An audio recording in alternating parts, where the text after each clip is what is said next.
Bon, j'aimerais lire avec vous, s'il vous plaît, dans l'évangile de Marc.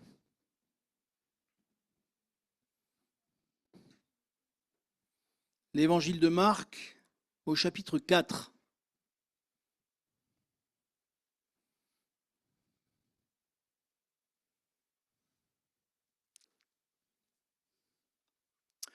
Dernièrement, j'entendais, vous l'avez sûrement entendu aussi à la télé, que du côté de la Bretagne, de l'île, tout ça, il y avait des tempêtes comme pas possible.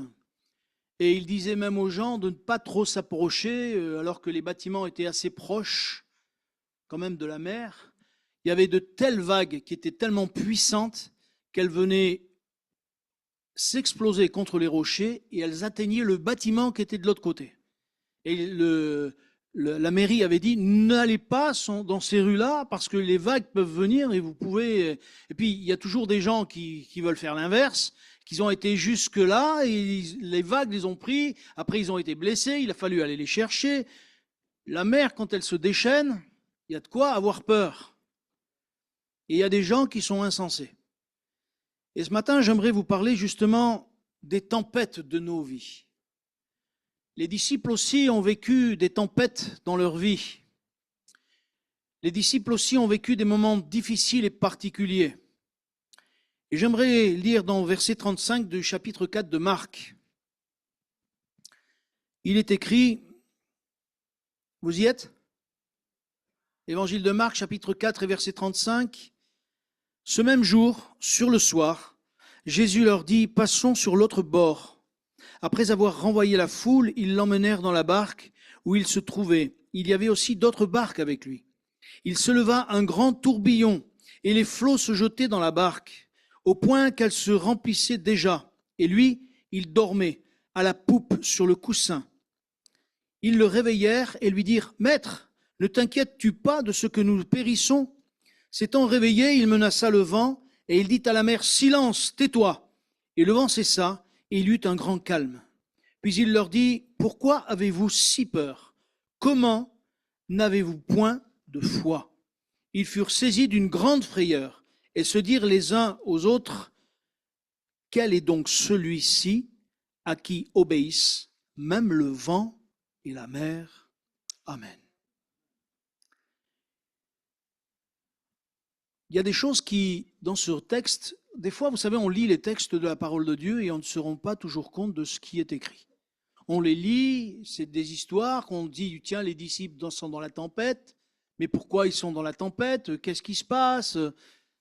Et en fait, dans ma réflexion, Seigneur m'a montré, c'est le message que j'aimerais vous dire ce matin, c'est que nous passons tous un moment donné dans une tempête. Et peut-être que ce matin, vous vous dites, moi aussi je passe par la tempête. Et c'est une tempête qui semble ne pas s'arrêter. C'est une tempête qui est constamment là, sur ma vie, qui nous bouscule dans notre être intérieur, qui nous bouscule dans notre mentalité, dans nos pensées, au point que le fait d'être bousculé nous empêche même des fois de réfléchir, on est obligé de se ressaisir parce qu'on ne pense qu'à ça, qu'à ce problème, qu'à cette difficulté et cette tempête qui est là et on se dit mais quand est-ce que ça va s'arrêter? Et les disciples qui se trouvaient là ont eu, alors qu'ils avaient commencé dans le calme, à un moment donné, la tempête s'est levée. Pourtant, c'était des hommes qui étaient des pêcheurs de poissons. Donc, ils connaissaient les tempêtes. Ils savaient ce que c'était être dans un bateau. Qui d'entre vous a été dans un bateau dans une tempête? 1, 2, 3, 4, 5, 6. Dans un grand bateau, ouais. Moi aussi, j'ai été dans un bateau, on allait en Corse avec les adolescents. Et en fait, ce qui s'est passé, c'est que pendant la traversée, il y a eu des houles. Et puis à un moment donné, j'ai dit, oh, je me sens pas bien, mais pas bien du tout. Je vais aller aux toilettes. Quand j'étais aux toilettes, je suis reparti en courant. Alors, excusez-moi l'expression, mais il y en avait tellement qui avaient vomi par terre. Je voulais ouvrir la fenêtre, mais j'ai dit non, il y a trop de vent, je vais me faire emmener, c'est pas la peine. Alors, tout le long, je gardais mon estomac. Je dis pourvu que ça parte pas. C'est ça la tempête. Mais ça, peut-être, c'était rien par rapport à ce qu'ils ont eu vécu, parce qu'ils ont eu peur. Au point qu'ils ont réveillé le Seigneur. Ils disaient, mais Seigneur, en plus, le Seigneur, vous savez où c'est qu'il était? Il dormait où? Non. La poupe, c'est quoi la poupe? C'est derrière. La poupe, c'est derrière. C'est la proue devant. Et la poupe, c'est derrière. Il dormait derrière. On aurait pu dire, mais Seigneur, tu aurais pu te mettre devant. Non, mais des fois, le Seigneur se met derrière nous. Et vous savez pourquoi? Il nous pousse? Non, il nous pousse pas, non. Faut pas pousser là, hein? Faut pas pousser, ma sœur. Non, parce que le Seigneur voudrait des fois qu'on prenne des responsabilités. Il nous pousse à prendre des responsabilités. Non, il nous laisse pour savoir si on va savoir faire les bons choix. Savoir si on va faire les bons choix, parce que lorsqu'on est dans la difficulté, on ne fait pas toujours les bons choix. Lorsqu'on est dans la difficulté, on essaye toujours d'éviter la difficulté. Mais mes frères et sœurs, la vie est une vie de difficultés. Des fois, on ne les cherche pas et elles nous viennent. Des fois, on les cherche, mais des fois, on ne les cherche pas. Et les difficultés, elles viennent. Et la tempête est là. Et on est bousculé par cette tempête. Et on a l'impression qu'on ne s'en sort pas. Et il a fallu qu'il réveille le Seigneur. Et le Seigneur, il a dit une chose, il a dit, pourquoi avez-vous douté? Pourquoi avez-vous douté? Et j'aimerais dire à quelqu'un peut-être ce matin, quelle que soit la tempête par laquelle tu passes, quelles que soient les difficultés par lesquelles tu passes, il te semblerait que la tempête, elle est si forte que tu ne vas jamais t'en sortir. Si le Seigneur, il est avec toi, tu vas t'en sortir. Si tu gardes le Seigneur dans ton cœur, si tu le sers dans ton cœur, tu verras que tu vas t'en sortir. Parce que le Seigneur se sert toujours de nous. Il y a toujours des raisons à la tempête. Et s'il y a avant la tempête, il y a la tempête, pendant la tempête et après la tempête. Et avant la tempête, il semblerait que tout est bon. On a la foi avant la tempête. Mais est-ce qu'on a la foi pendant la tempête? Est-ce qu'on a vraiment cette foi qui dit « Je sais que mon Dieu est avec moi ». Parce que là, les disciples n'avaient pas réalisé qui était Jésus. Et là, à ce moment-là, ils ont réalisé qui il était. Et encore, pas tout à fait. Parce que nous dit la dernière phrase? Vous vous rappelez ce qu'elle dit, la dernière phrase?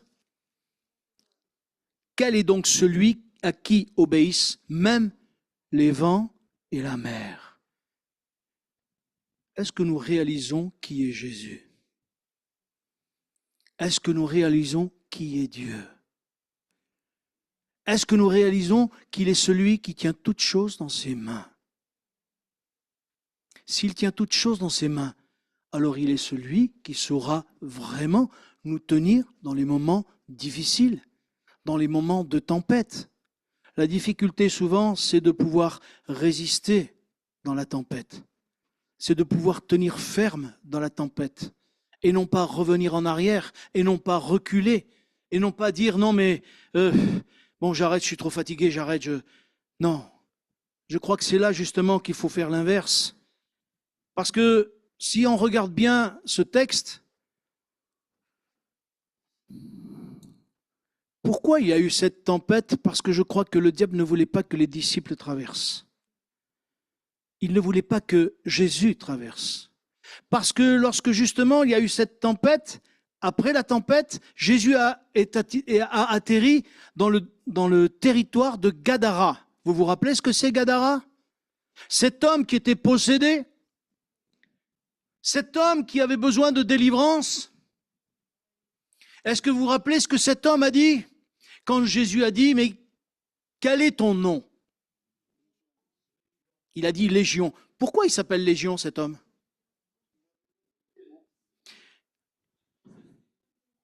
Une légion romaine, comme disait le frère, c'est 6000 hommes.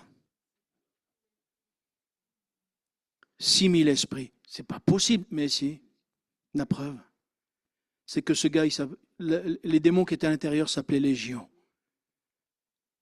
Et ce gars avait envie, il avait envie d'être délivré. Il ne savait pas. Et vous savez, je crois qu'on ne réalise pas qu'autour de nous, il y a des gens qui sont possédés qui voudraient être délivrés. Mais est-ce que l'Église est capable de le faire aujourd'hui? Eh bien, moi, je dis non. Eh oui, c'est surprenant, mon frère. C'est surprenant ce que je vous dis. Pardon? Oui, mais ça, c'est facile quand on n'est pas devant le fait. Je vous en ai parlé une fois et je connais une église dans le sud où ils se sont retrouvés avec un gars qui était possédé, puissamment possédé, si je puis dire.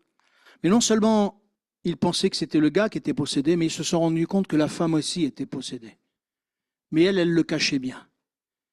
Et les frères ne l'ont découvert qu'au bout d'un certain temps. Et au bout d'un moment, alors qu'ils ont essayé de le tenir, ils ont essayé de chasser les démons sur lui. Au bout d'un moment, les démons, ils ont dit, vous ne pouvez rien faire contre moi. Et les frères ont été complètement désarmés. Parce qu'ils pensaient qu'au nom de Jésus, ça allait se régler comme ça. Eh bien, mes frères et sœurs, si l'Église n'a pas de vie de prière, nous ne pourrons pas chasser les démons. Si nous n'avons pas de vie de jeûne et prière, nous ne pourrons pas chasser les démons. Combien de fois Jésus s'est tenu devant le Père? Combien de fois Jésus s'est tenu là, dans la présence du Père, en recherchant sa volonté, en recherchant ce que le Père voulait? Combien de fois Jésus a été dirigé? Ça vous choque ce que je vous dis ce matin? Ça vous bouscule peut-être un peu, je reconnais. Mais mes frères et sœurs, mon désir, c'est que vraiment nous puissions vivre la vie de l'Esprit comme nous devons la vivre. Il est dommage que l'Église, aujourd'hui, du XXIe siècle, alors que nous avons la parole de Dieu, alors que nous sommes l'Église de Pentecôte, alors que le Saint-Esprit devrait être en nous constamment sur nos vies, eh bien nous ne pouvons pas le vivre, parce que nous sommes pris par des tas de choses, sauf par la vie de l'Esprit. La vie de l'Esprit devait être quelque chose que nous puissions rechercher avec envie, avec soif, comme les disciples l'ont fait. Je suis en train de changer mon message, mais sûrement que le Seigneur le dirige comme ça. Je n'avais pas prévu de lire tout ça. Les disciples l'ont cherché, les 120 l'ont cherché dans la chambre haute. Et combien de jours ils l'ont cherché? Et ils l'ont cherché jusqu'à ce que le Saint-Esprit descende. Si je disais à l'église aujourd'hui, mais demain, nous allons, à partir de demain, nous allons jeûner 10 jours. Ah non! Ça ferait du bien. Ah oui, il y en a qui pensent à leur poids. Non, mais je ne pense pas au poids, mon frère. Moi, je pense à la vie de l'esprit. Parce que mes frères et sœurs, c'est ça le combat spirituel, comme dit ma sœur. C'est ça le combat spirituel. Au risque de vous choquer, je crois que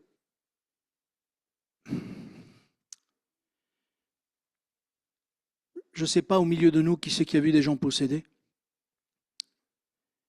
Mais moi, je peux vous dire, parce que j'en ai vu, eh ben, c'est effrayant, très effrayant.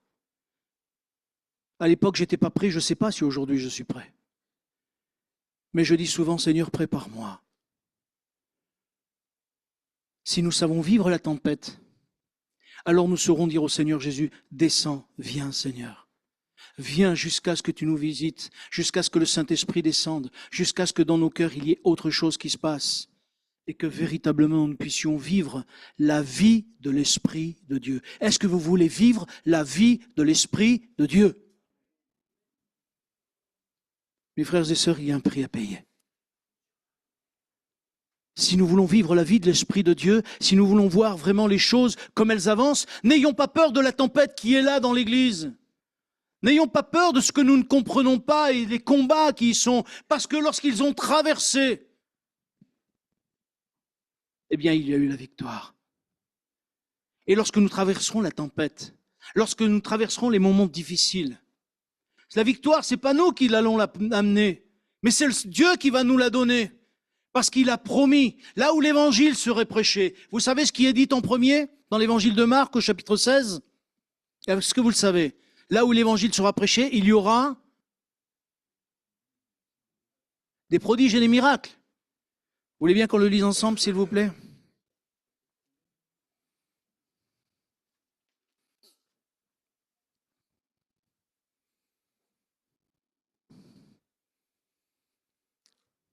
Chapitre 16.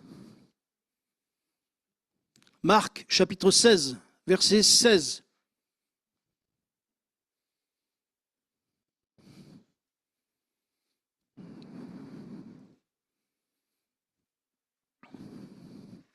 Tout le monde y est? Il est écrit, « Celui qui croira, qui sera baptisé, sera sauvé. Mais celui qui ne croira pas sera condamné. Voici les miracles qui accompagneront ceux qui auront cru. » Et quelle est la première chose que le Seigneur dit? En mon nom, ils chasseront les démons. Il ne dit pas les miracles. Il ne dit pas les guérisons. Il dit, ils chasseront les démons. Ils feront des miracles. Mais ils chasseront les démons. Et après il dit, chasseront les démons, ils parleront de nouvelles langues, ils saisiront des serpents, ils boiront quelques breuvages mortels, il ne leur fera point de mal, ils imposeront les mains aux malades, et les malades seront guéris. Amen. Mais ça, c'est la dernière des choses. Et moi, je me suis dit l'autre fois, c'est peut-être parce que ça tourne dans mon esprit, je me suis dit, Seigneur, si ça arrivait, ces choses-là, comment nous réagirions? Dans l'église dont je vous parlais tout à l'heure, un frère me disait, lorsque les gens ont vu que le possédé se manifestait, l'église s'est vidée à 90%. Tout le monde a fui. Et là aussi j'ai été choqué. Parce que je me suis dit, Seigneur, si ça arrivait à Givors, qui c'est qui va rester? Moi? Oui, c'est arrivé.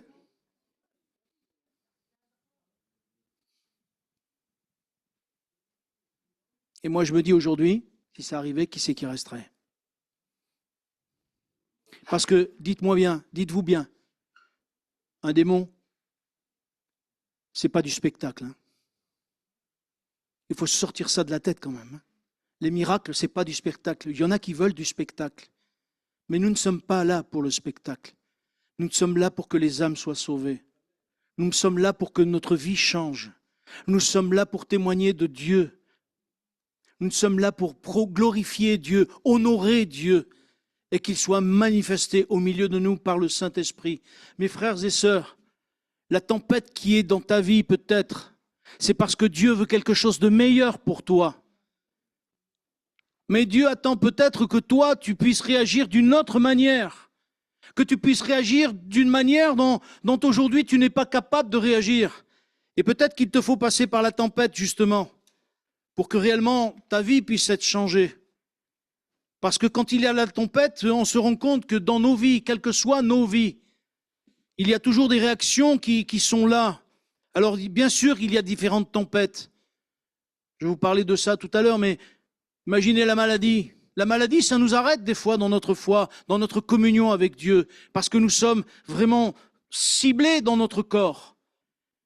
Lorsque nous perdons le travail, quand il y en a qui perdent le travail, ça aussi, ça peut arrêter dans notre foi. Lorsqu'on a des combats familiaux,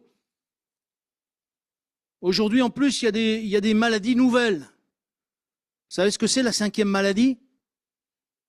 C'est un nouveau truc qui vient de sortir. Moi, on m'a dit, tu connais la 5e maladie? Je dis non, je connaissais le 5e élément. Ça n'a rien à voir. Mais la 5e maladie, il paraît que c'est avec la rougeole, la varicelle. La quoi? Non, c'est pas la grippe aviaire, non, c'est pas pareil. On n'est pas des poulets. Ça fait partie de la 5e maladie? Écoute, j'y comprends. Moi, je croyais que la grippe aviaire, c'était pour les poulets, mais bon. Enfin, le fait est, c'est qu'il y a tous les jours des maladies nouvelles. Et les hommes vont de pire en pire. Et on peut être affolé par ça. Ça peut être une tempête pour nous qui nous bouscule intérieurement.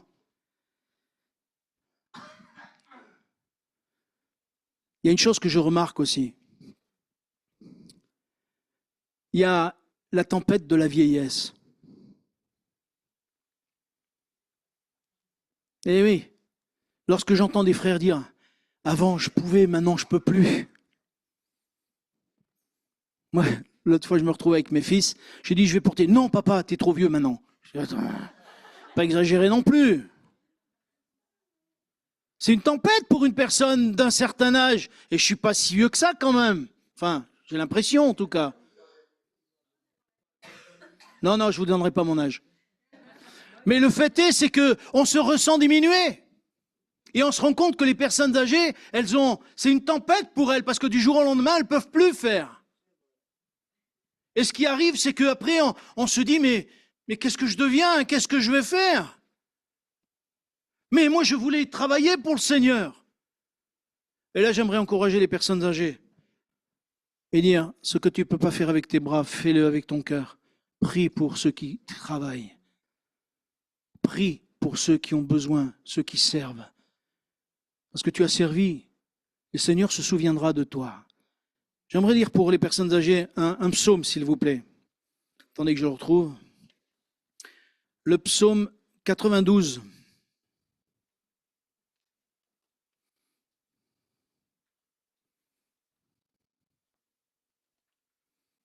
Ah, je ne trouve plus la référence.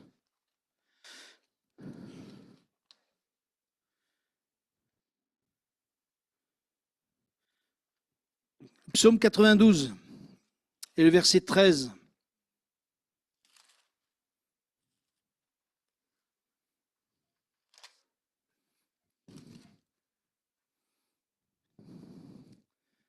Vous y êtes, mes frères et sœurs? Vous y êtes, les anciens? Il est écrit ceci: les justes croissent comme le palmier. Ils s'élèvent comme le cèdre du Liban. Plantés dans la maison de l'Éternel, ils prospèrent dans les parvis de notre Dieu. Ils portent encore des fruits dans la vieillesse. Ils sont pleins de sève et verdoyants pour faire connaître que l'Éternel est juste. Il est mon rocher, il n'y a point en lui d'iniquité. Amen. Et voyez-vous, ça, quand j'ai relu ce passage, j'ai dit, Seigneur, c'est pour nos personnes âgées qui des fois sont découragées de ce qu'elles ne peuvent pas faire, de ce qu'elles ont fait et qu'elles voudraient faire et qu'elles ne peuvent plus. Dans la vieillesse, ils sont encore verdoyants. Non pas peut-être dans leur corps, mais dans leur cœur et dans leur esprit, parce qu'ils témoignent de la bonté de Dieu. Ils peuvent témoigner combien Dieu est grand. Et même si c'est une tempête, bientôt nous rajeunirons tous auprès du Seigneur. Et c'est ça l'important. Et c'est ça l'important. Je pensais à Élie, je pensais à Samson. Élie sous son genêt, Élie qui lui a fait, vous vous rappelez ce qu'Élie a fait? Il a invoqué Dieu et il a fait descendre le feu du ciel. Et le feu a tout consumé. Mais pourtant, lorsqu'Élie, une femme, on veut après lui, c'est une tempête pour lui. Parce que lui se disait, maintenant que le peuple a vu ça, le peuple va être avec moi. Mais personne n'est avec lui. Il se trouve dans la tempête, il est tout seul. Et dans cette tempête-là, il ne sait plus quoi faire, il demande qu'une chose, c'est de mourir. Mais qui vient à son secours? C'est Dieu. Puisque maintenant, je viens lui apporter un gâteau, viens amener le lot. Est-ce que vous vous rappelez où c'est que Dieu le conduit après avoir marché 40 jours et 40 nuits? Il le conduit dans le creux du rocher. Et dans le creux du rocher, c'est là que Dieu parle à Élie. Et j'aimerais vous dire, mes frères et sœurs, souvent ce qui nous manque, c'est de venir au creux du rocher quand il y a la tempête. Nous nous agitons de droite et de gauche, nous crions de droite et de gauche. Des fois même, à cause de la tempête qu'on peut vivre dans les foyers, ça devient difficile. Parce que des fois, la tempête extérieure elle vient impacter les foyers. Parce qu'elle impacte nos cœurs, elle impacte nos pensées. Et forcément, ça impacte dans le couple. Forcément, après, les mots, des fois, fusent à cause qu'on n'est pas bien à l'intérieur. Parce qu'on vit la tempête plutôt que de la mettre à l'extérieur de nos cœurs. Quand Jésus dit « Pourquoi avez-vous douté ?» C'est parce que les disciples ont laissé la tempête rentrer dans leur cœur et dans leur esprit. Et à partir du moment où on laisse la tempête rentrer dans notre cœur et dans notre esprit, on ne maîtrise plus rien. Alors qu'il faut dire « Seigneur, prends ça.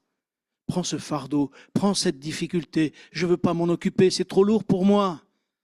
C'est trop lourd pour moi. » Mes frères et sœurs, je crois que nous devons réaliser combien Dieu est bon.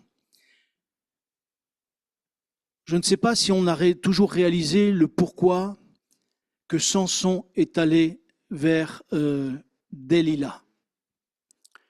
Samson est allé vers Delilah parce qu'à un moment donné, alors qu'il pensait que ses frères allaient le soutenir, ses frères ne l'ont pas soutenu. Vous savez ce qu'ils ont fait? Ils l'ont attaché et ils l'ont donné aux Philistins. Et à partir de là, quand on regarde la parole de Dieu, on se rend compte que Samson passe par une tempête qui le terrasse, puisqu'il décide de quitter Dieu. Et il va vers Delilah. Ce n'est pas parce que c'était un débauché, comme certains le disent, mais c'est parce qu'il s'est senti abandonné de ses frères. Et je crois que si nous ne veillons pas les uns sur les autres, pour nous faire du bien les uns aux autres, alors, sans nous rendre compte, nous pouvons perdre un frère, une sœur. Mes frères et sœurs, ne nous focalisons pas sur nos tempêtes. Focalisons-nous sur le Seigneur. Je sais qu'on passe tous par des moments particuliers, tous, que ce soit par la maladie, que ce soit par les difficultés, d'une manière ou d'une autre. Mais Christ est avec nous. Il a dit qu'il ne nous laisserait jamais, jamais, jamais tomber. Et ça, voyez-vous, il y a une chose qui est sûre, c'est que si nous ne laissons pas le Seigneur faire complètement, alors nous ne pourrons pas aller de l'avant. J'aimerais lire avec vous, s'il vous plaît, dans le livre de Matthieu déjà, on va lire plusieurs textes. Matthieu chapitre 11 et verset 28, vous savez ce qui est écrit dans Matthieu chapitre 11, verset 28? Je vous invite encore à le connaître par cœur, ce verset. C'est Jésus qui dit, venez à moi, vous tous, qui êtes fatigués et chargés, et je vous donnerai du repos. Prenez mon joug sur vous, recevez mes instructions, car je suis doux et humble de cœur. Le problème, c'est qu'on ne sait pas venir au pied du Seigneur lorsque ça ne va pas. On a du mal à venir au pied du Seigneur, et ça, je peux le comprendre. On a du mal à se tenir là dans la prière et on a besoin de soutien. On a besoin d'être soutenu dans la prière. Mais si on a besoin d'être soutenu, c'est là que l'Église doit intervenir pour les uns et pour les autres. C'est là que nous devons justement nous souvenir des uns et des autres. Le frère est dans la difficulté, la sœur est dans la difficulté. Alors, je vais invoquer le Seigneur pour que le Seigneur le soutienne et le délivre. Croyez-vous que ce matin, le Seigneur peut vous sortir de la tempête ? Croyez-vous que le Seigneur veut peut-être vous laisser dans la tempête? Eh bien, moi, je crois que oui. Moi, je crois que Dieu peut vous laisser dans la tempête. Mais pas tout seul. C'est ça la différence. Parce que le Seigneur a permis que les disciples passent par la tempête et qu'ils se trouvent un moment dans le désarroi un petit peu perdu pour qu'ils se tiennent vraiment plus au pied du Seigneur. Ce matin, mes frères et sœurs, j'aimerais vous dire, le Seigneur est toujours avec nous. J'aime beaucoup ce passage des psaumes 119. J'aimerais le lire avec vous parce que je crois que c'est une chose qui pour nous est essentielle. On l'a déjà entendu dans les dons spirituels tout à l'heure. Le psaume 119 et le verset 105.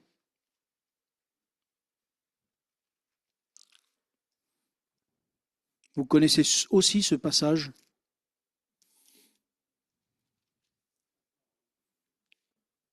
Vous y êtes? Ta parole est une lampe à mes pieds, une lumière sur mon sentier. Il n'y a pas plus obscur dans nos vies que lorsque l'on passe par les tempêtes. Parce que parfois, on ne comprend pas pourquoi le Seigneur permet qu'on passe par là. Et on a besoin de la parole de Dieu pour qu'elle vienne éclairer nos cœurs, pour qu'elle vienne nous encourager, pour qu'elle vienne nous dire « ne crains point », pour qu'elle vienne nous dire « je suis avec toi », pour qu'elle vienne nous dire « tu vas t'en sortir, fais-moi confiance » et foi. Et c'est pour ça que la parole nous a été donnée, parce qu'elle est une lampe sur notre sentier. Elle est une lumière sur notre sentier, une lampe à nos pieds pour savoir comment nous allons marcher. J'aimerais vous dire, il ne tient qu'à nous des fois de dire Seigneur, je ne peux plus. Je veux tout te laisser entre tes mains.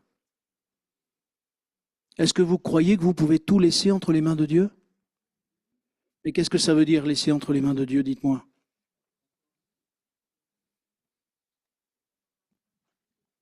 C'est ce qu'on appelle le lâcher-prise. Et est-ce qu'on est capable de dire à Dieu, Seigneur, je te laisse tout, je ne veux plus m'en occuper. Voilà, moi je fais ce que j'ai à faire, mais je te laisse tout, je ne veux plus m'en occuper. Parce que sinon c'est trop lourd. Et si c'est trop lourd, vous savez, ça ralentit notre foi. Ça ralentit notre amour pour Dieu. Ça ralentit nos combats. On s'occupe plus après de nous-mêmes que non du combat de Dieu. Occupons-nous des affaires de Dieu et Dieu va s'occuper de nos affaires. Ouais. Ma sœur, mon frère, ce matin, j'aimerais te dire de la part du Seigneur, quelle que soit ta tempête, le Seigneur, il est avec toi.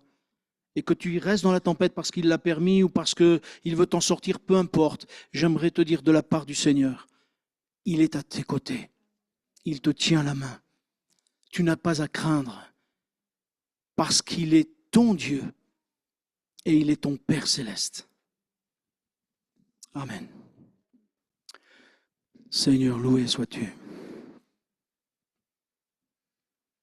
Loué sois-tu. Amen. Ce matin, si quelqu'un se sentait concerné par cette tempête,